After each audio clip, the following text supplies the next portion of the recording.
Immense talent offensif formé au Ghana par l'académie Right to Dream, lancé en Europe dans le club filial de Nordsjælland au Danemark avant d'éclore à l'Ajax Amsterdam pour finalement être reconnu mondialement à West Ham. Si jusqu'ici la carrière de Mohamed Kudus était une ascension progressive d'une promesse en plein développement, cette dernière année a changé beaucoup de choses dans la vie de celui qui est sur le point de devenir le plus gros transfert de l'histoire de son pays. Précurseur d'un modèle de réussite en pleine évolution, Kudus est devenu une icône qui va encore passer un cap cet été avec un transfert qui méritait évidemment qu'on en parle. Alors va vite chercher de quoi te rafraîchir ou bien te remplir le ventre. Installe-toi confortablement dans ce qui te sert de fauteuil et laisse-moi te parler de mon joueur préféré pendant une dizaine de minutes dans cette vidéo qui, je l'espère, te plaira.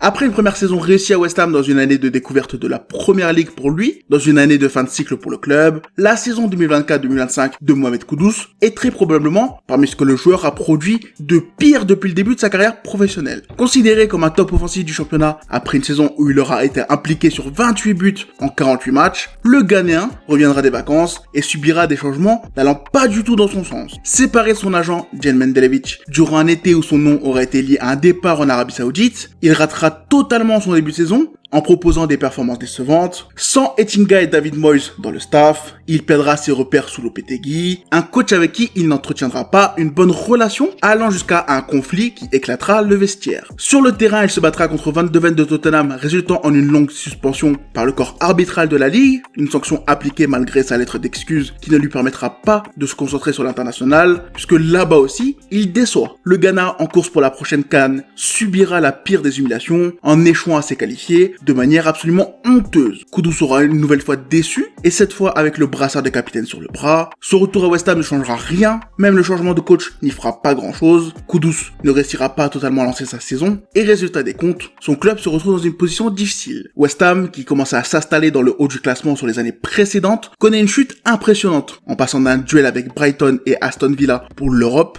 à un duel avec Tottenham et Manchester United pour la relégation. Après avoir viré l'homme qui t'avait mené à un trophée européen, après avoir confié le recrutement à Tim Staden et le vestiaire à Julian Lopetegui, la direction des Hammers commencera très rapidement à fermement regretter chacune des décisions prises durant l'été, puisque sur le terrain, l'équipe est catastrophique. Les joueurs alignés à chaque match reproduisent une parodie du jeu de l'an dernier sans aucune réussite, ce qui coûtera sa place à l'Espagnol et submergera même son successeur, Graham Potter, qui ne réussira pas à relancer son effectif malgré quelques changements, dont le prêt d'Evan Ferguson. 17 défaites pour seulement 11 victoires, 6ème pire défense du championnat, un flirteur régulier avec la zone de relégation. Si Kudus n'a jamais réussi à lancer sa saison, c'est en grande partie à cause de son club, qui lui non plus ne l'a jamais fait. Que ce soit le choix de Lopetegui pour gérer un club qui se devait de changer de plan de jeu pour grandir, le recrutement incompréhensible de Staden avec des dizaines de millions posés sur des joueurs sans réelle logique comme Max Kilman, ou bien les nombreux problèmes internes qui ont tué la dynamique du vestiaire, West Ham n'a jamais autant touché le fond que durant la saison passée. L'image publique du club a connu des hauts et des bas, avec le procès de Lucas Paqueta pour des paris sportifs sur ses propres cartons jaunes, l'altercation ridicule de Mohamed Kudus contre Tottenham, les performances calamiteuses, quasi clownesques durant la saison de la moitié de l'effectif, puis à l'inverse, l'union entourant le club, suite à l'accident de voiture de Michael Antonio, aura quand même été quelque chose à souligner. Les Hammers ont totalement raté leur saison. Mais fort heureusement pour les supporters, 5 autres clubs ont réussi miraculeusement à faire pire cette saison en Première Ligue. De ce marasme reste donc la chance de ne pas être tombé en Championship, l'espoir de voir Graham Potter réussir à relever le club, et un été pour aider l'Anglais à tout changer. Puisque si West Ham chute dans les bas-fonds de la PL, ce n'est pas parce que la direction n'essaye pas, au contraire même, c'est plutôt que chacun des essais est mauvais, et cette fois-ci, pour aider à relancer un élan en interne, un nouveau choix fort a été fait, une séparation définitive avec le Ghanéen Mohamed Kudus via un transfert qui met fin à 2 années de collaboration.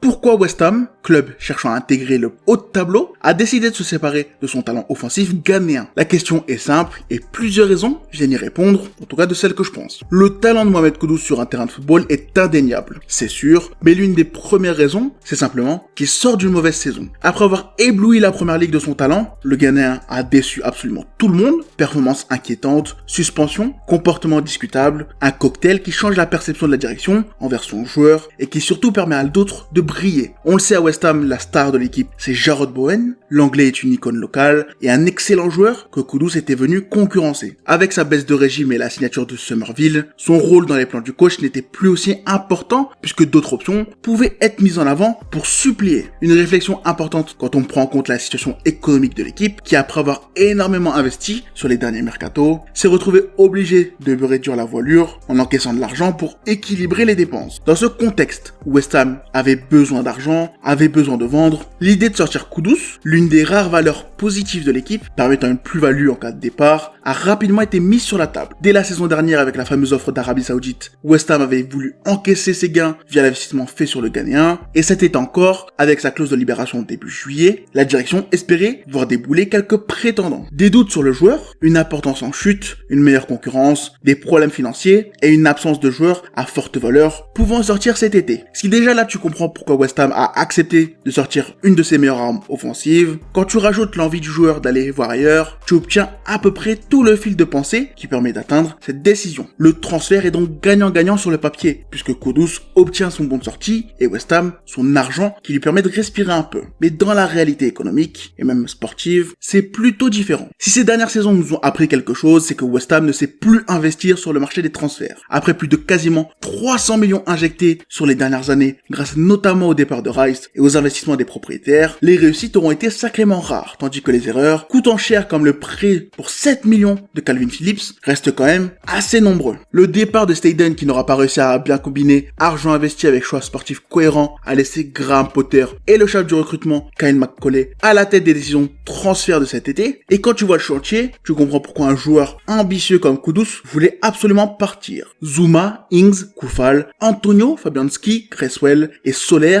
quittent le club sans aucune indemnité de transfert. L'option d'achat de Todibo est levée, représentant déjà un gros investissement dans une charnière à quasiment 90 millions, qui est sacrément drôle quand on regarde les matchs. La liste des départs qui vont suivre s'annonce absolument gigantesque. Mavropanos, Agerd, Emerson, Guido Rodriguez, Alvarez, Cornet, Areola, et à tout ça, tu rajoutes la situation absolument clownesque de Paqueta, risquant une suspension à vie, et tu comprends que les Hammers sont partis pour vivre une saison de reconstruction qui va faire mal, et qui pourrait bien évidemment se révéler être un échec. Les supporters, au lieu de comprendre la situation, ont d'ailleurs fait un show pas possible concernant le départ de Kudus. Au lieu d'accepter la séparation, ils ont décidé d'incendier un joueur qui vient sûrement de sauver la situation financière vis-à-vis des instances de contrôle. Tout ça au nom d'une supposée rivalité avec le nouveau club du Ghanéen, l'ancienne équipe menée par Ange Postecoglou, Tottenham.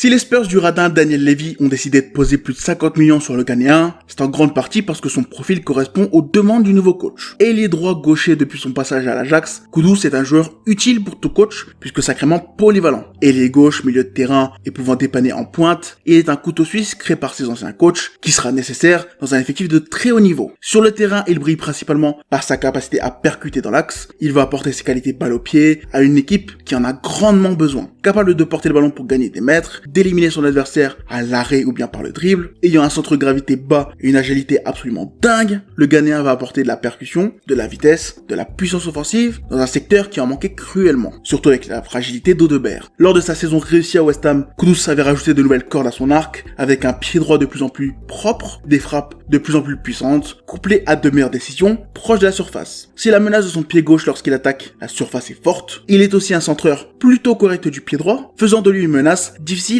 à anticiper, ce qui pourrait libérer de l'espace dans la surface à ses coéquipiers. Une surface où il sait se positionner, où il sait comment bouger pour être une cible de centre, et avec un Matistel de l'autre côté à servir, on pourrait voir de belles choses, notamment en phase de contre-attaque, où les deux flèches seront des menaces à ne pas sous-estimer. Reste encore à corriger ses quelques défauts, comme ses hors-jeux dérangeants, ses timings dans le pressing parfois trop tardifs au vu de sa confiance, dans sa vitesse, et ses prises de décision parfois trop solitaires. Le nouveau coach des Spurs va devoir réussir à remettre son offensif sur la pente ascendante, et je pense sincèrement qu'en changeant simplement de club, de vestiaire et de philosophie tactique, on devrait retrouver un Kudus flamboyant et inarrêtable. À 24 ans, il a encore le temps de continuer à monter en puissance. Il va retrouver un club ambitieux avec des coéquipiers capables de garder le ballon, un entraîneur qui n'a pas peur que son équipe ait la possession et un club jouant la Ligue des Champions. Le mariage ne paraissait pas évident puisque pour moi, il est tout ce que Liverpool pourrait chercher chez un milieu de terrain. Arsenal aussi aurait dû tenter le coup, mais Tottenham a su bien jouer ses cartes. Incapable de sécuriser Antoine Semenyo, Brian Mbeumo ou Eberechi Eze, la direction des Spurs a profité des galères de West Ham pour négocier un deal en dessous de sa clause libératoire. Malgré les mauvaises relations entre les deux clubs, un accord a été trouvé et j'ai vraiment hâte de voir ce que ce